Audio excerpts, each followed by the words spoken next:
So Dana White has finally been confronted with the petition to strip Jon Jones of the undisputed heavyweight title. That's right, the petition that was made by Tony Has Died on Instagram, the MMA meme page, now has over 200,000 signatures, and we've all been waiting for Dana White's take on that petition, given that this is the president of the UFC, and if anyone would have the power to boot Jon Jones out of the heavyweight division to end the logjam so that the fans can actually see heavyweight title fights again, it would be Dana White. So let's hear what Dana White has to say. And to go back to the thing on Jon Jones, did you see the petition online from the fans? Yeah. What did you just make of that? Every human on earth was DMing it to me, and yeah. So every human on earth was sending it to him. Let's hear why that sounds super ironic in a minute. I mean, I know you say you always listen to the fans and give the fans what they want. I'm just curious what you make of that. How many fans are there worldwide now? Like, what's the number? It's like 400 million or something. Like, how many fans are there worldwide? He sounds like a mafia boss, Dana White, with his... There's something going on. There's a bug in his throat. Listen, Dana White is trying to sound like a big mafia boss here. How many fans are there? Let's hear that again. How many fans are there worldwide now? Like, what's the number? It's like 400 million or something like that.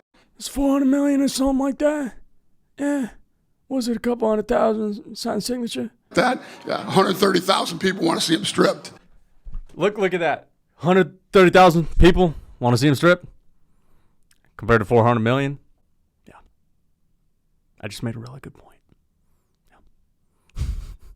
Because a moment ago, it was everyone on earth has been sending me this petition. Everyone on earth is aware of it. Now it's, what is it, 400 million and 130,000? Yeah. Now Dana White's thinking he's making a good point.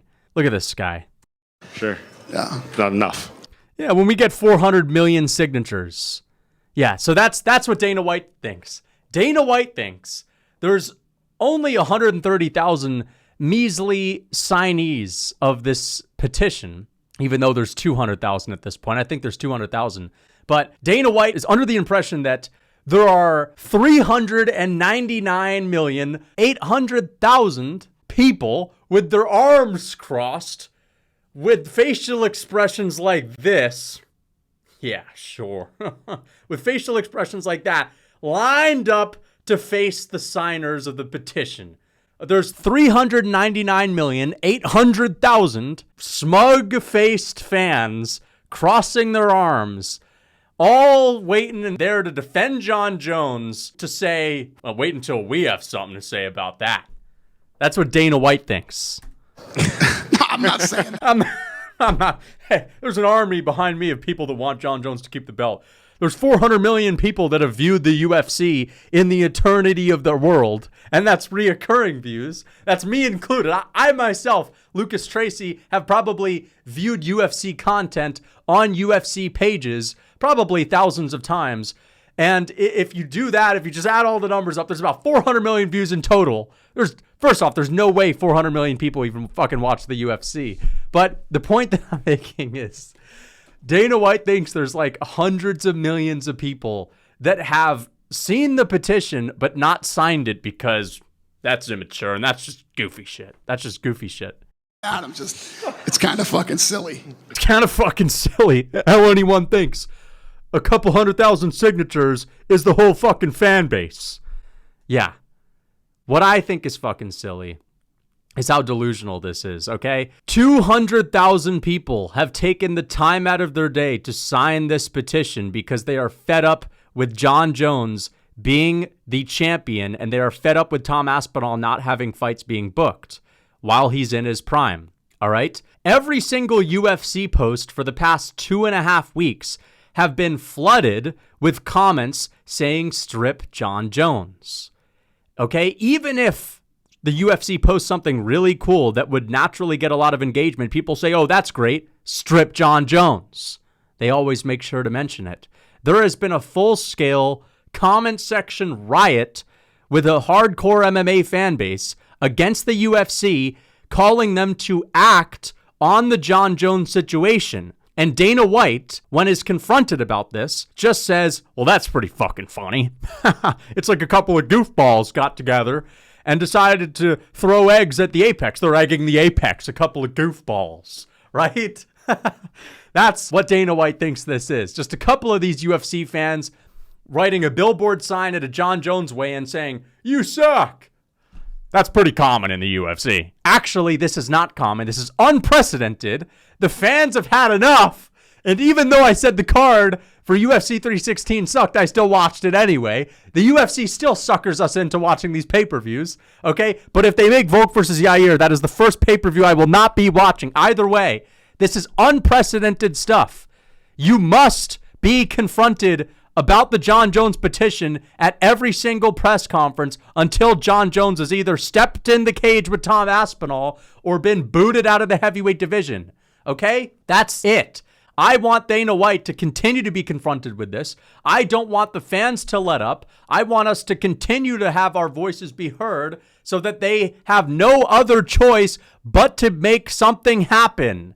This is just not the response that the fans are warranted. We deserve a better response, okay? Dana White is laughing this off. He's acting as if that's not a lot of people. 200,000 people, man. I'd like to see the numbers for the Apex cards. You're talking that big talk with 400 million people. Yeah, 400 million people ain't tuning into the Apex cards. You're struggling to sell over 1 million pay-per-views these days with a stacked card, okay? You're struggling. And I know that there's a lot of people that are streaming, but you can't give me the bullshit where there's 399 million people streaming and barely 1 million people willing to buy pay-per-views. That's just not true. Most people do not watch the fights live. If I had to guess, I would guess that on average, a pay-per-view gets like 10 million viewers. 10 million people around the world are watching an entire main card of a pay-per-view. I might be wrong, okay? It's either like, 13 million, something like that, or it's like 60 million, and I'm dead wrong. But either way, that's a lot of people that sign the signatures. There's a lot of people that are not allowing the UFC's Instagram page just chill. We're not letting that shit chill. We deserve action, all right? This is unacceptable. Sure. We didn't see you in Montreal. What did you think of Jack Della Maddalena's title win over Bilal Muhammad? Yeah, incredible performance. Yeah, and are you... That's Dana White's new style of promotion, by the way. So we didn't see you in Montreal. We saw Jack Della beat Bilal. What did you think of that? That was incredible. That was an incredible performance. And he gives you the dead stare so that you can ask him about power slap. And when Dana White gets asked about power slap, his heart rate goes up, his face turns red, and he's ready for a 1-minute rant. But for Jack Della Maddalena, that's incredible. Yeah? Yep. Let's hope everyone forgets about Jack Della Maddalena. Wouldn't want anyone to care about him. You're looking at Islam and Jack for some time this year? We're working on some stuff, yeah. And We're working on some stuff. We'll start working on Jon Jones versus Tom Aspinall. Actually, let's not be delusional here. We're never going to get that fight. Start working on Tom Aspinall versus Gon for next month. I'm tired of we're working on some stuff. Basically saying, yeah, we're going to figure something out. Maybe we'll have a card ready for that in the next 10 months. Fuck that. Tom Aspinall should be fighting next week. Not next month. Tom Aspinall should be fighting next week on the Fight Night card in Atlanta. He's ready to go. He took a fight on 1 week's notice against Sergey Pavlovich. All right? I'm sure he'd be down to take a fight on 1 month's notice for UFC 317, which sucks. UFC 317 sucks. I can't believe I forgot about that. I need to make a whole video about that. They announced the card yesterday. They announced the full card. Outside of 5 fights, that card falls off of a cliff. This is International Fight Week, and I know Oliveira and Topuria carries, and there's 2 title fights, and I get that, but one of them is a flyweight title fight, and as much as I love Pantoja, you can only get so hyped for that, right? You can only get so hyped. We needed something else. We needed like a Prohaska on there. We needed something else, okay? 317 is not stacked. 298, 299, 300, 308, okay? There was like 5 stacked cards that were all better than International Fight Week this year. As I said, there were 3 consecutive cards.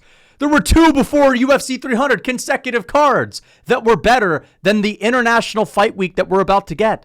Volk versus Topuria was a better card than this International Fight Week. So, what is the holdup with Tom Aspinall? And why would we need to wait? Because I just know that even if they were to move on from Jon Jones, even if they were to strip him, we would have to wait till November for Tom Aspinall. It's like Tom Aspinall could fight next week, and then he can fight in November too. This guy's fights last 1 fucking minute. I am tired of the heavyweight division and the heavyweight champion taking forever to fight. And it's not his fault. It's anything but his fault. But we got to stop with this bullshit. Like, well, this is just how things go. We're going to book Tom Aspinall. Dana White will get on his phone, on his Instagram, and he'll announce Tom Aspinall's fight in July.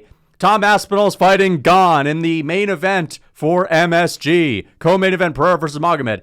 We don't need to wait that long. It makes sense for a guy like Stipe who would have a 25-minute war with Daniel Cormier. I understand those guys need to rest. I get it. Not Tom. This is not Arnold Allen who's breaking his hand in the first exchange of every single fight. Tom Aspinall is knocking people out in the first exchange in every single fight or submitting them in the first exchange.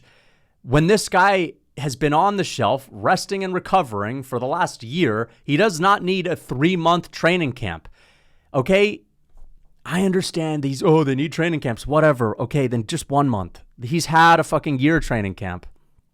Okay, I don't know what Gane's been doing, but he's had a year out of the cage too. It's time. It's time to get this guy in the cage, in the octagon, not this fall. Not this fucking fall. We have pay-per-views this summer. I don't want to hear the excuse, well, Hamzat and Dricus are on that one. Okay, put Tom on it too. We want stacked cards. 317 is not nearly as good as it was supposed to. It's a disappointment. I thought that, okay, when I was first reacting to the 5 fights that they announced, that maybe in the meantime to that, which took place a couple weeks ago when I was reacting to it, I thought, okay, maybe they'll add a couple more good fights. They've added nothing. The fight card sucks. There's like 8 fights in total, okay? So let's get a move on. Just last thing, do you have any updates on the rights negotiations deal for the U.S.? Like, are talks happening? When could we hear an announcement? We're into it. We're deep into it. Yeah. Could happen in June, July, August, or September. Okay, thank you. Yep. Could you talk to us about Zombie, on your right, Dana? Yeah. Talk to us about Zombie Jr. You. Talk. Yeah. That's how you ask Dana White questions, by the way. Talk to us about Zombie Jr. You. Talk. That's how you demand Dana White to talk to you when he's been freaking bullshitting with us. Talk to us about Zombie Jr. You. Talk. All right? That's what they should do with JDM. Hey, talk to us about JDM. You. Talk. Because then he has no choice but to at least come up with some sort of a statement. And he can't just say, well, you can't ask Dana White, what did you think of Korean Zombie Jr.'s performance? Dana White would say, incredible. It was good. You got to say, talk to us about this guy. Yeah. Let's see if he gives a classic it's funny. response. That guy came off. Yeah, there we go. This is going to be an old school promoter response. This is the kind of Dana White we need. Let's hear what he has to say. Looking for a fight, and so did Merab. I'm glad I signed him. He can. Yeah, okay. Maybe I hyped that one up a little bit too much. Strike pretty well. We going to get a good step up in competition from soon, or just going to... I don't know. We just won tonight. I mean, we'll see what happens. Did you sign the petition? No, I did not. Dana White would never sign that petition. It's Aspinall's fight. I mean, we've been talking to this kid forever about it, and it's his fight. Listen, you can't make people fight. If Jon doesn't want to fight, can't make him fight. We can try to make him fight. We can throw things at him that inspire him to want to fight. He's talking about fuck you money, by the way. And Jones still isn't budging, which just goes to show that a big part of it is he's just trying to spite Aspinall at this point. Jones is really just trying to drag Aspinall through the mud as much as possible. He's also ducking because he doesn't want to get KO'd and he thinks it's a bad matchup and he's afraid of losing. Of course, that's a huge part of it, but it's turning into more than that. It's turning into not only does he not want to get KO'd, he at this point is coping with the fact that the fans are, all in agreement with his legacy being completely stained because of all of this. I mean, imagine if Jones had just retired, fought again, and he left the UFC. His legacy wouldn't even be as nearly as stained as it is now. if Jones had retired after the Gone fight, his legacy wouldn't be nearly as stained as it is now. With this whole debacle, I mean, forget all the stuff that Jon Jones has done out of the cage. This whole debacle, even after all that, and even after him popping for PEDs back in the day, this has really tarnished his legacy a lot, okay? And Jones is feeling the heat. He knows that the fan base is turned against him. He knows that his legacy is stained, and he knows he's responsible for that, but he's just going to burn it all down to the ground in the process by denying Tom Aspinall what is rightfully his, which is this fight, or denying Tom Aspinall the ability to get his career moving, even if it's against Gone or someone else. Jones just wants everything to burn. He wants everyone to go down with him, okay? So he's doing a lot of this out of spite. That's what it is. That's what we saw recently with the Francis Ngannou situation, where Ngannou is thinking about coming back to the UFC, and Jones, I mean, keep in mind this guy ducked Francis Ngannou for multiple years. Jones is saying, finally, a real fight. Two legends, two kings, two badasses, real legacies on the line, as if Francis Ngannou's legacy is that much better. I mean, I shouldn't say legacy, as if his resume or something is that much better than Tom's. I mean, first off, as far as resume goes, Ngannou lost to Stipe. All right, he had that shit fight with Derek Lewis. But either way, his resume is not crazy. He's 1-1 with Stipe. He has a robbery win over Cyril Gane. He has a couple of great KOs, but a bunch of wins over old fighters. I think Aspinall's resume is, in the UFC at least, damn near neck and neck. Now, I'm not saying legacy-wise he's better, because Francis has sort of cemented himself as a more legendary fighter because, of course, while he was in the UFC, had that big, back and forth with Dana White, and, there's a lot of people that rallied around him, and then he left the UFC, had that great fight with Tyson Fury, where he basically beat Tyson, and people thought he was robbed, and he sort of became this larger-than-life figure for a little bit. And so fair enough, his legacy is a little bit bigger than Tom's, right now at least. And I understand that, but nonetheless, it's not that far off. Jones saying that, okay, now I'm ready to fight a guy like Francis, that's literally just to spite Tom and despite all the people that want Aspinall to fight again. It's as simple as that. It's not even Aspinall to fight Jones anymore. It's just people that want Aspinall to fight. Jones is leaping at the bits, is chomping at the bits to get in to talks, not even in a fight, but in talks with fighting another guy, just because he wants to piss people off further. He wants people to be like, dude, what the fuck? Like, oh, so you're just going to waste more of Tom Aspinall's time? He's going to have to sit on the sidelines even more while you entertain a Francis fight? It's just to piss people off. It's just to rage bait people.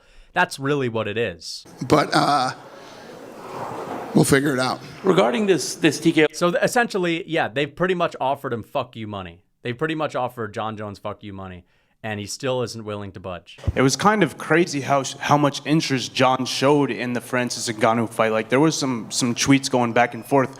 What would happen if he came to you and says, like, I'll fight, but I won't fight Aspinall, I would fight Ngannou? Would you even be interested in that or no? I don't have Ngannou under contract, and Aspinall's the guy. Right.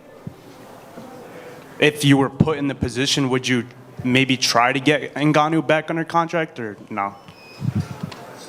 Probably not. Yeah, so either way, I mean, it's just pointless to talk about the Ngannou fight anyway. Dana White's too petty to ever allow Francis Ngannou to come back to the UFC. Even though that would be good for the UFC, Ngannou versus Aspinall, that would be 10 times bigger than Aspinall versus Gane. Yeah, I mean, not only is Jon Jones going to ruin things for us, but Dana White too. Dana White would ruin the potential of a big fight like Francis versus Tom as well, just because of his pettiness. Yeah, understood. I'm just curious. But I understand. Last question. I understand, but no good fights for the fans. No, we're not going to do what the fans want ever. He had his chance. Francis had his chance. The fans, it's not what the sport is about. It's about us. It's about me. Starting to see some little bit of a change, right? You don't see champions making 5, 6 plus defenses anymore. A lot of them are kind of like 2, 3 and out, which goes to show that the sport is evolving kind of deal. Why do you think that is? Why do you is Dana White's? What the fuck is Dana White's facial expression? Dana straight up morphed into another human being with this facial expression. I don't even know I'm confused as to what the question is as well. So I'm I mean, I don't know what the fuck's going on, but Dana White's facial expression is crazy. May is starting to see some little bit of a change, right? You don't see champions making 5, 6 plus defenses anymore. A lot of them are kind of like 2, 3 and out, which goes. What the heck? Like, have you ever seen Dana White look like this? This guy is Dana's head just turned into an oval. Goes to show that the sport is evolving, kind of deal. Why do you think that is? Why do you think we're seeing kind of, shorter reigns, if you will? Okay, this is actually an interesting question. This has a lot to do with the GOAT conversation. The reason why we have shorter reigns is because when fighters are on their 4th title defense, they've already had 15, 16 UFC fights that they've done. They're already slowly out of they're like slowly coming to the end of their prime because they're 35, 36. Merab's about to be 35, by the way. The reason why title reigns are short is because it takes you 10 fights to get to the belt. Or, if you're lucky, it takes you 7 or 8 fights to get to the belt. Whereas back in the day, it took you 3 wins in a row to get to the belt because there was 10 UFC fighters in each division. So you went on a 3-fight win streak. Congrats. Now you're fighting for the belt. Now you win. Okay, you have 4 wins in the UFC. And if you're going to have 10 fights in your career, you're at least going to get 6 title defenses. You're going to have 14 fights in your career? Okay, congrats. You're going to have 10 title defenses. You get my point. That's why. It was so easy for these guys like DJ, Anderson Silva, GSP to rack up title defenses because they were fighting for the belt in like their 3rd UFC fight. For Silva, it was his 2nd UFC fight. For Demetrius Johnson, he had competed at bantamweight, lost a couple of fights, won like 2 fights, and then competed for the title. Merab had to go on like a 9-fight, 10-fight win streak. I think it was actually more. He had to go on a 10-fight win streak to even get to fight O'Malley the first time. So that's why. And Merab is never going to get 10 defenses because then he'd be like 39 years old by the time that would even be possible. And, he would already have 20 fights. Anderson Silva, his career was ending after his 18th UFC fight. DJ left after his like 15th ever UFC fight or something like that. You get my point. You will. Shorter. Dana White he is oblivious to the GOAT conversation. He does not know ball when it comes to the MMA GOAT convo. Like title reign. Oh, yeah, got it. I see what you're saying. Merab might. We'll see what he does. I mean, maybe Merab will get himself a couple ones. It's like I'm still hearing people put DJ in the top 5. I'm still hearing people put Aldo in the top 5. Aldo had 10 title defenses. Yeah, because he fought for the fucking title upon his 3rd ever freaking, not UFC, what was it, WEC fight. That was why he had 10. Happens with Merab. It depends on the talent. I mean, the guys that essentially, Aldo, when people say Aldo's 10 title defenses, what they mean is a 10-fight win streak. Aldo went on a 10-fight win streak. Holloway went on a 13-fight win streak. Remember? Before he lost to Dustin Poirier, I think he had like 13 wins in a row. I'm talking about the rematch with Dustin. Holloway had a 13-fight win streak, but guess what? Before he ever fought for the title at 145, before he ever got to fight Pettis, or before he ever fought Aldo in the 1st and 2nd fight, he had to win like 9 fights in a row to get those opportunities to begin with. That's the difference. Aldo had a 10-fight win streak, but it was 10 title defenses. Did those type of defenses, whether it was Jon Jones, who was... And it's also just getting increasingly harder to defend a belt because there's more competition. There's more people in each division. The talent pool is deeper, and things are a little bit closer. Considered by many the greatest of all time. Anderson Silva. I mean, I don't know if it's that the sport is definitely evolving. And it's going to continue to evolve. Honestly, I don't know if the sport's evolving. I honestly think that the sport was probably at its best when Aldo was beating Mike Brown and Mark Hominick. I think the Mark Hominick win, I think that might be better than Merab's 50-45 over Petr Yan. Or, honestly, I do think Demetrius Johnson's win over Ali Bugatinov might be better than Pantoja's win over Brandon Moreno, honestly. Or, I don't know. The Kaya Sukuda win might be goated, though. Yeah. Just messing around, guys. Hey, Dana, over here. Mm-hmm. Is a Pantoja-Merab super fight something you're open to in the future?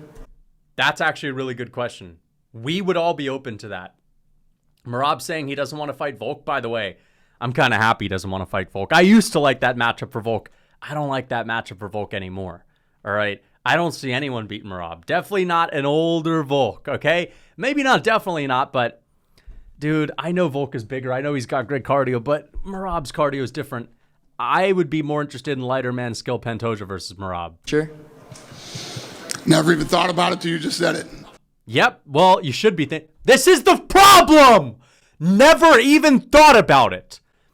These guys are multiple time defending champs. I know Merab didn't defend multiple times before last night, but my point is, these guys have been champions for like a year each. Merab, not even a year. He already has 3 title wins, but either way, he's not even thought about it. It's not even occurred to him that it's a possibility. Okay? Pantoja, he's been around. He's been destroying people. Merab, he's been around. They're both champs. You're not even thinking about this? Like, on MMA YouTube, we're always thinking about this stuff. We're thinking about this every day.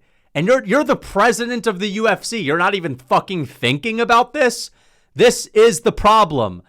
Can we please get people that actually think about the sport into the matchmaking room? Can we please get people who think about the sport into positions in the UFC where they can make fights happen that people want to see? I'm open to anything that makes sense and that people want to see. Oh, really? So then why did you make O'Malley versus Merab too, dude?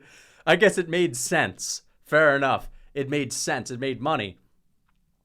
But, you know, the people want to see, really? Volk and Yair? That makes a lot of sense. That's going to sell millions of pay-per-views and people want to see that? Bullshit. Also, you recently came out with the energy drink Form. If anyone wants to try it out, what's some flavors you recommend? The form? Oh. Dana paid this dude to ask him that question.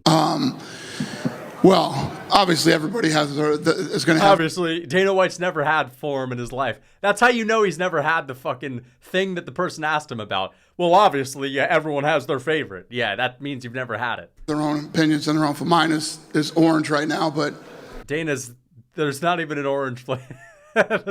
I guarantee you there's not even an orange flavor of Form. Lene loves the grape. Maybe Lene does love the grape, but that's actually kind of funny. Lene loves the grape. Interesting. You got to choose for yourself. I'm orange. She's grape. That's pretty funny. The Screaming Freedom is like the old. Okay.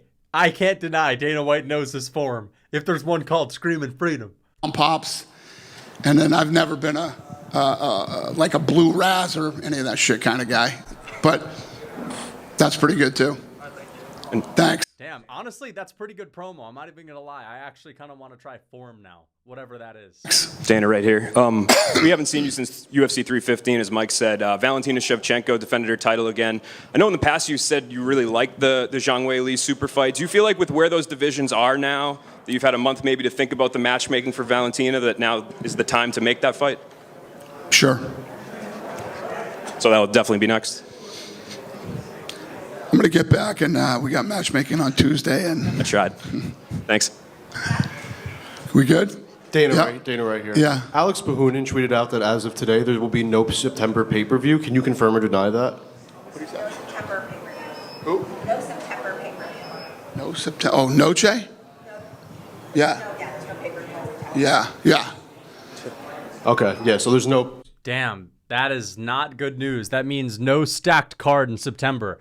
No September pay-per-view is code word for no good cards for the entire month of September. And I'm pretty sure the pay-per-view in August is in the beginning of August, maybe like smack dab in the middle of August, which means for a month and a half, we are not going to have good cards. Pathetic. That's just pathetic. You know, I mean, hey, that means October is going to be one of the best months ever, but still. So I've been debating this all week personally, but I wanted to know your thoughts. Is Kayla Amanda bigger than Amanda Cyborg was back then? No. I've been thinking about this because they said Kayla Harrison versus Amanda is going to be one of the best fights ever. It is one of the best women's fights ever. They're saying it's the biggest women's fight ever. Not even close. Not even close. Okay? Cyborg had been champ for like a decade. Cyborg was this like insurmountable figure that even Ronda Rousey was ducking. I mean, I don't really know that much, but people were really scared of Cyborg, and she was a striker that used to knock people out too. Amanda Nunes had knocked out Ronda Rousey. Amanda Nunes had KO'd the most famous MMA women's fighter ever. So that fight was naturally way bigger. It was between two sluggers, Nunes, who knocks people out, Cyborg, scary, who knocks people out. This is different. This is Nunes coming out of retirement, which is a breath of fresh air because, you know, the women's MMA, not just the women's division that they're in, but women's MMA has been boring as fuck. I mean, it usually is boring, but it's been especially boring recently, and it's kind of nice to have someone who actually can knock people out and throw punches for real come back. But either way, Nunes is coming out of retirement to fight a grappler. Like, say what you want about Kayla Harrison. Oh, she's so good, and she's not the most boring ever, but she's a grappler in women's MMA, okay? Her versus Amanda Nunes will never be as exciting as Amanda Nunes coming off of the Ronda Rousey wins and all that versus Cyborg, who was looked at as unbeatable at the time, okay? That fight absolutely is better than Kayla Harrison versus a coming off of the couch Amanda Nunes. It's not even fucking close. Stylistically, striker versus strikers mostly are basically always going to be more entertaining than grappler versus striker. Let's get serious. Yeah, definitely. The sport's bigger, yeah. I mean, the sport's bigger, but people care less. There was more passion with Amanda Nunes and Cyborg. I remember that fight. That was a sick fight. Epic ending. I thought Nunes was going to knock her out. Back then, I was aware of lighter man skill, lighter women's skill. Although, to be honest, when women move up a weight class, that is like a bigger jump. It's like the equivalent of moving up 20 pounds, so it's a little bit different, but Amanda Nunes, I just knew there was going to be a speed advantage. I just knew. I was hip to it back then. When people move up, they're obviously going to be faster, so it would make sense that someone like Nunes, who's the better striker, if she's going to have a speed advantage and already knocks people out, and that's so rare in women's MMA, I mean, of course she's going to win. I was freaking right, okay? I remember that. I was right on that matchup way back. What was that, 2018? Hey, Dana. Congratulations on another successful event. Thank you. You now have your hand in the BJJ world with the UFC BJJ kicking off. This UFC jiu-jitsu thing is just such a waste of money. I understand they understand that jiu-jitsu's big. There's a big market with jiu-jitsu. People are buying rash guards and gis, and everyone likes jiu-jitsu. Like, jiu-jitsu is one of those things where the only people that like jiu-jitsu are the people that train jiu-jitsu. If you don't train jiu-jitsu, you fucking hate jiu-jitsu. I can't stand jiu-jitsu. It's boring as, like, in MMA, it can be fun. I like submissions. I respect it as a sport. Of course, it's real. It's legit. Okay, it's dangerous. It's lethal. I get that. But, like, watching jiu-jitsu competitions is more boring than watching golf. I've tried. I've watched one of the UFC Fight Night or Fight Pass submission only invitational things. And I watched the one with Anthony Smith and Glover Teixeira. And I think that Craig Jones was competing against someone else, some other high-level jiu-jitsu guy. It was so fucking boring, dude. So unbelievably boring. Every fight was just stalling. And it gets to the point to where they realize nothing is going to happen. No one's going to get a submission. So what we're going to do is we're just going to put people in a rear naked choke that's basically locked in already to see if they can escape. And they're basically just giving people free submissions and seeing who can get the easier one when it's fully locked in. So they'll have, like, you know, Craig Jones with a fully locked in rear naked choke. The other guy's has to get out of it. Okay. And if he can't get out of it, that's a point for Craig Jones. And then they reverse. If Craig Jones can get out of it, he wins. You get the point. That sport sucks to watch. They're doing an Ultimate Fighter with jiu-jitsu. That's essentially what it is. With Mikey Musumeci and this other guy that won a jiu-jitsu competition. People don't even watch Tough anymore because it's outdated. Who is watching a jiu-jitsu Ultimate Fighter? And how do you make that entertaining to watch? Like, grappling in MMA is fun because there's punches involved. There are elbows involved. It just is a different dynamic. The grappling is more violent. When both guys know that there's no punching or elbows allowed, it's just too much of a chess match. That's why some of these jiu-jitsu matches, they go on for like an hour. Some of Gordon Ryan's jiu-jitsu matches are like an hour long, dude. How can you be entertained by watching that? Bro, you don't get it, man. You're just one of these Gen Z guys where you like short form content, man. You don't understand it, how fun it is, man. Like, dude, I'd rather watch golf. Honestly, I'd rather watch power slap than jiu-jitsu. Do you guys agree with that? Would you rather sit through an hour of power slap knowing that there's going to be like 10 matches in that hour where you're going to see KOs, and obviously it's not that fun to watch, but the point is at least there's some action? Or would you rather watch an hour of jiu-jitsu competition where it's like people stalling for 30 minutes? There's like a 30-minute match where fucking nothing happens. And then there's another one where nothing happens. I'd rather watch power slap. I really don't think the UFC should get into kickboxing or Muay Thai. It would water down the divisions. People like Yair Rodriguez, people like Rafael Fiziev, great fighters that could be used in entertaining MMA matches, would think about going to UFC kickboxing, and you would lose some of the best strikers, and it would just dilute the divisions. That's why I can't stand when people talk about, why don't we add more weight classes? Dude, like, we don't have that many stacked divisions, especially light heavyweight and heavyweight. I mean, those divisions are so shallow. Imagine they added a 220-pound weight class, or fuck it, man, let's just do a 195-pound weight class. Do you know how shit 205 would be? You know how shit heavyweight would get? Because each of those divisions would lose 5 fighters. Then there would only be, what, like a couple of decent, entertaining fighters in each division. And if you see them fight a few times, then you've basically seen every fight that there is to make. Do I want the lightweight division to be more stacked or less stacked? I want it to be more stacked. More belts is not good for the sport. Every now and then you have a log jam, which can get annoying. But the log jam is usually the UFC's fault. It's not because there are too many fighters. It's just because the UFC just doesn't know what to do with matchmaking sometimes. Sean O'Malley said that he didn't see a trilogy coming again with Chito Vera. But after his result tonight, would you say, is it possible to see this fight coming maybe in the future? Chito Vera and who? And Sean O'Malley. Again, anything is possible. Because they are one-on-one, right? It could be. Ma'am. Because this is a Chito Vera fan. She's probably from Ecuador. She's probably looking wide-eyed because they're 1-1, right? That's what she's doing. Because they are one-on-one, right? Yeah, they're 1-1. Chito fluked the first win, and O'Malley wrote the wrong and beat the fuck out of Chito legitimately for 25 minutes. But yeah, you're right.